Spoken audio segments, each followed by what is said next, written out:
Good morning po mga ka-viewers. Sabayan niyo po ako dito sa vlog natin. Sabay tayo Boracay Vlog 26. Tingnan niyo ngayon yung panahon, no. Malinaw siya pero ang ganda pa rin ng dagat natin.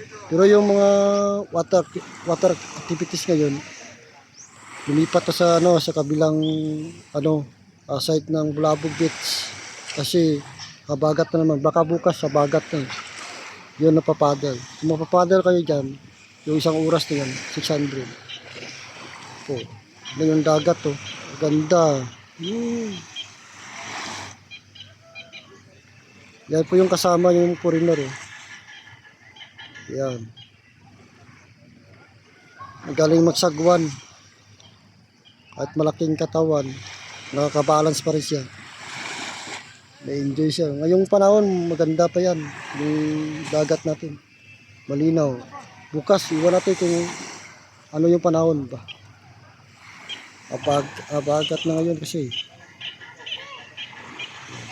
Oh, galing niya magsagwan.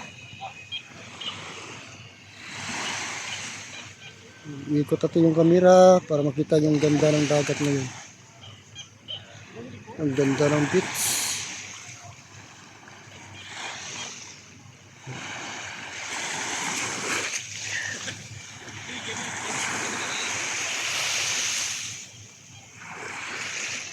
Malinaw.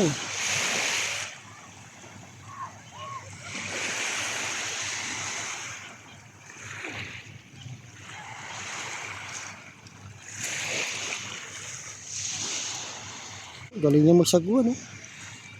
Yeah. Basta marunong ka lang mag-balance yan. Kahit malaki yung katawan mo dyan, makakabalance ka talaga. Magpapadal. Isa. Galing.